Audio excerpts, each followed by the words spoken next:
Hello students, welcome to my class. Students, पिछले class में मैंने ओम्स लॉ के बारे में डिटेल में डिस्कस किया था, बट मैंने उस टाइम आपको बताया था कि हम इस टॉपिक के रिलेटेड न्यूमेरिकल्स करेंगे आगे के क्लास में।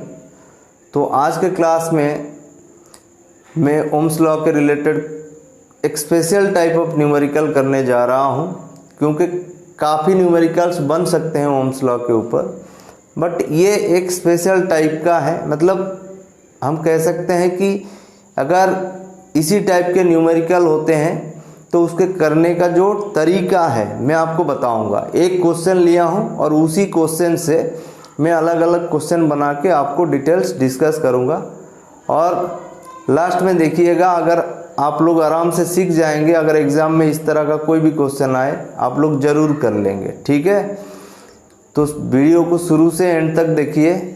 ठीक है, तो चलिए हम लोग शुरू करते हैं। देखिए यहाँ पे जो क्वेश्चन है मैं लिया हूँ कि 8 ohm resistance wire is doubled of by folding, calculate the new resistance of the wire. ठीक है, जैसे मैंने आपको बच्चों बताया था कि रेजिस्टेंस, किसी भी कंडक्टर का जो रेजिस्टेंस है उस कंडक्टर के लेंथ के साथ डायरेक्टली प्रोपोर्शनल होता है और इन्वर्सली प्रोपोर्शनल होता है उसके एरिया ऑफ क्रॉस सेक्शन या मोटाई को। ठीक है, तो इसका मतलब अगर एक कंडक्टर का लेंथ चेंज हो जाता है तो उसका रेजिस्टेंस भी चेंज हो जाएगा। ठीक है, लेंथ चेंज होने का मतलब, देखिए सपोज एक एग्जांपल दे रहा हूँ। सपोज ये एक कंडक्टर है जिसका लेंथ है L और रेजिस्टेंस है R। ठीक है, अब क्या है, मैंने इस कंडक्टर को बीच में से ऐसे ही काट दिया तो ऐसे इक्वल 2 हिस्सा हो जाएगा। तो हम एक हिस्सा लेते हैं। अब अगर मैं सवाल करूं, क्या ये जो हिस्सा है, देखिए कंडक्टर का जो मटेरियल तो चेंज नहीं हुआ। सपोज ये जो वायर मैंने लिया था कॉपर का लिया था, जिसका लेंथ था L और रेजिस्टेंस था R, मैंने बीच में से काट दिया, तो जो एक हिस्सा उसमें से लिया ओबियसली उसका लेंथ L/2 हो जाएगा, क्योंकि टोटल लेंथ L था, बीच में से काटा हूँ L/2 हो जाएगा। सवाल यहाँ है, क्या इसका ये जो हिस्से का रेजिस्टेंस वही R रहेगा? नहीं रहेगा। क्यों? क्योंकि हमने पढ़े हैं कि resistance directly proportional to L है।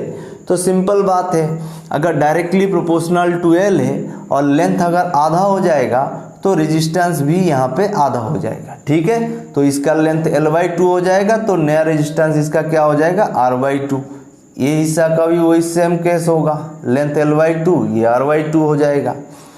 और एक केस लेते हैं। ठीक है, अब मैंने वही वायर लिया, वही कॉपर का वायर, लेंथ L है, रेजिस्टेंस R है, बट मैंने यहाँ पे क्या किया, मैंने बीच में से काटा नहीं, मैंने इस वायर को फोल्ड कर दिया। कैसे? ठीक बीच में से इस वायर को ऐसे मोड़ा और इस एंड पे लाके इस एंड को रख दिया।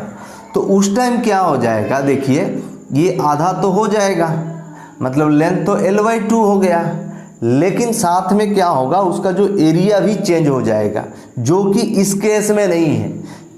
सपोज यहाँ पे एरिया A था, बीच में से काटा, उसका area of cross section change नहीं होगा, जो मोटाई है वही मोटाई रहेगा। मतलब इस केस में भी एरिया A ही रहेगा, खाली लेंथ चेंज हुआ था, इसलिए मैं इजीली बोल दिया, क्योंकि एरिया तो चेंज हुआ नहीं है, तो लेंथ हाफ हुआ तो रेजिस्टेंस भी हाफ हो जाएगा। ठीक है, बट इस केस में ऐसा नहीं है। इस केस में क्या है, देखिए जैसे ही आप लोग फोल्ड कर देंगे, पहले इसका एरिया था A, जब ये फोल्ड होके आ जाएगा तो ये भी तो, इसका भी तो चौड़ाई है A, मतलब एरिया A है, तो ये A मिल जाएंगे और यहाँ नया एरिया आ जाएगा 2A, बट लेंथ आधा हो जाएगा। तो उस केस में हम रेजिस्टेंस कैसे फाइंड करेंगे, जो नया रेजिस्टेंस सपोज Rn कैसे फाइंड करेंगे? ठीक है, या फिर हो सकता है एक वायर का लेंथ L है, हमने उसको स्ट्रेच करके क्या कर दिए, उसका लेंथ को 2L कर दिए। तो उस केस में आप लोग याद रखिए, अगर उसका area of cross section A था तो अब क्या होगा, उसका area of cross section A/2 हो जाएगा, मतलब उसका एरिया ऑफ क्रॉस सेक्शन या मोटाई वही नहीं रहेगा। ठीक है, जब आप उसे स्ट्रेच कर देंगे, खींच देंगे, तो उसका एरिया, जैसे लेंथ अगर डबल होगा तो एरिया A/2 होगा। अगर लेंथ ट्रिपल हो जाएगा तो एरिया A/3 हो जाएगा। अगर ये 4 टाइम्स लेंथ बढ़ जाएगा तो ये 1/4 हो जाएगा एरिया। तो ये सिचुएशन आपको पहले दिमाग में रखना होगा, उसके बाद हम इस क्वेश्चन को सॉल्व करेंगे। ठीक है, इसमें और एक कंसेप्ट यूज होगा। मैंने बताया था आपको, जैसे R मतलब रेजिस्टेंस ऑफ कंडक्टर लेंथ के साथ डायरेक्टली प्रोपोर्शनल है, एरिया के साथ क्या है, इन्वर्सली प्रोपोर्शनल है। इसका मतलब रेजिस्टेंस ऑफ ए कंडक्टर किस पे डिपेंड करता है, लेंथ पे, एरिया ऑफ क्रॉस सेक्शन पे डिपेंड करता है। बट जब रेजिस्टिविटी का बात आया था तो मैंने आपको बताया था रेजिस्टिविटी ना लेंथ पे डिपेंड करता है ना एरिया ऑफ क्रॉस सेक्शन पे डिपेंड करता है। ठीक है, तो एक शॉर्ट क्वेश्चन आप लोग जान लीजिए। सपोज एक वायर है जिसका रेजिस्टिविटी रो है, अगर इसको काट दिया जाए, चाहे कितने हिस्से में काट दीजिए, सपोज मैंने यहाँ पे 1 2 3 4 हिस्सा कर दिया, 4 इक्वल हिस्सा कर दिया और एक हिस्सा लिया अगर, और पहले इसका रेजिस्टिविटी कितना था, रो। अब अगर मुझे कोई सवाल करे कि इसका जो 1/4 पार्ट लिया हूं उसका रेजिस्टिविटी क्या होगा, तो मैं आंसर करूंगा इसका रेजिस्टिविटी रो होगा। अगर सवाल आएगा व्हाई, तो मैं बोलूंगा resistivity does not depend on length, that is why the resistivity of the 1/4 of the part of the conductor will be same that of original conductor. मतलब इसका रेजिस्टिविटी रो है तो इसका रेजिस्टिविटी भी रो ही रहेगा। ठीक है, चाहे एक हिस्सा लीजिए या इकट्ठा 2 हिस्सा लीजिए या इकट्ठा 3 हिस्सा लीजिए, सब जगह रेजिस्टिविटी क्या होगा, सेम होगा। कब तक, अगर वही मटेरियल का कंडक्टर है, मतलब जो कंडक्टर लिए हैं अगर वही कंडक्टर है, तो रेजिस्टिविटी तभी चेंज होगा जब मटेरियल चेंज हो जाएगा या फिर टेम्परेचर चेंज होगा। ठीक है, अदरवाइज ये लेंथ और एरिया पे डिपेंड नहीं करता है। और इस कंसेप्ट को लेके हम इस टाइप के क्वेश्चन को सॉल्व करेंगे। चलिए हम लोग देखते हैं कि इस क्वेश्चन को हम कैसे सॉल्व करेंगे। सपोज जो भी वायर लिया गया है इसका तो रेजिस्टेंस गिवन है जो कि 8 ओम है।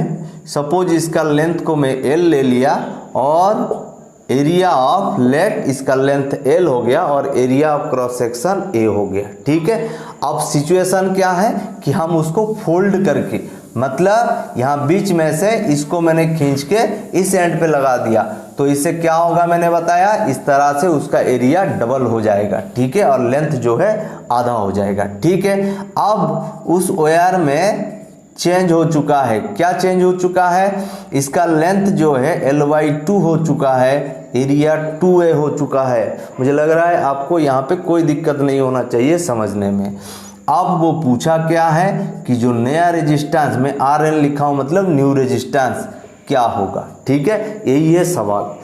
और आपको कंडीशन यहाँ बदलता रहेगा, आपको पहले ये 2 चीज़ लिखना होगा, उसके बाद आप लोग क्या कीजिएगा देखिए। ठीक है, मैं यहीं पे सॉल्व कर रहा हूँ। ठीक है, मैंने बताया यहाँ पे वायर तो चेंज नहीं हुआ है, तो दोनों के केस में सेम क्या रहेगा, रेजिस्टिविटी। अगर यहाँ पे मैं रेजिस्टिविटी को रो लूँ तो यहाँ पे भी रेजिस्टिविटी वही रो ही रहेगा।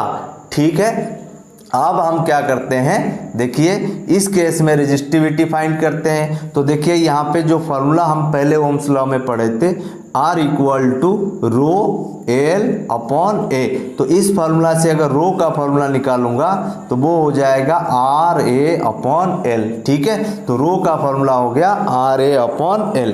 तो दोनों केस में रो सेम है, तो दोनों केस में RA अपॉन L क्या होगा, यहाँ पे भी रो होगा RA अपॉन L, और यहाँ रो क्या हो जाएगा देख लीजिए RN। A तो यहाँ 2A है, लेंथ जो है L/2 है, और ये दोनों यहाँ पे इक्वल कर दूंगा तो मुझे नया रेजिस्टेंस मिल जाएगा। चलिए इसको पहले लिख देते हैं क्योंकि मुझे नया रेजिस्टेंस चाहिए। तो यहाँ RN × 2A upon L/2 = RA upon L। ठीक है, देखिए ये 2 कहाँ जाएगा, ऊपर चला जाएगा, ए दोनों साइड से कट गया, एल भी दोनों साइड से कट गया, तो ये 2 जब ऊपर जाएगा देख लीजिए ये हो जाएगा 2 इंटू आर एन इंटू 2, ठीक है, इक्वल टू कितना हो गया देख लीजिए आर, ठीक है, यही हुआ। तो यहाँ पे 4 into R N equal to are.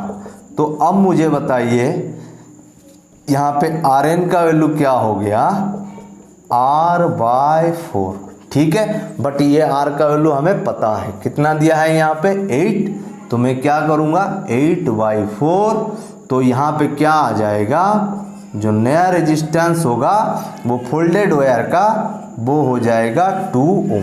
ये है आपका आंसर, ठीक है। तो आप लोग देखिए हर जगह आपको यही करना है, आपको क्या करना है, पहले जो ओरिजिनल वायर है उसका रेजिस्टेंस जो दिया है ले लीजिए, उसका लेंथ को L, area of cross section को A मानिए, और जो रेजिस्टिविटी है उसको आपको क्या करना है, ऐसे RA/L करके रख दीजिए। उसके बाद कंडीशन देखिए कि wire double of by folding हुआ है या हाफ्ड हुआ है या फिर स्ट्रेच करके ट्वाइस हुआ है लेंथ, या स्ट्रेच करके उसका जो लेंथ ट्रिपल हुआ है, उस हिसाब से आर एन तो आपको फाइंड करना ही होगा, उस हिसाब से लेंथ क्या हो रहा है और एरिया क्या हो रहा है। देखिए मैं पहले डिस्कस कर दिया एरिया के लिए क्या करना है, ठीक है, काट देंगे L/2 हो जाएगा, एरिया मतलब वही यहाँ A है यहाँ भी A रहेगा। चलिए मैं वो यहाँ पे जब आप क्वेश्चन करेंगे आपके दिमाग में वो आ जाएगा। इतना करने के बाद यहाँ भी रो का वैल्यू रखिए, दोनों को सेम कीजिए, आर एन को ऐसे ही सिंप्लीफाई कर दीजिए। मुझे लग रहा है इसमें आप लोगों को कोई दिक्कत नहीं होना चाहिए। अब कोई भी क्वेश्चन करेंगे आपको समझ में आ जाएगा, ठीक है।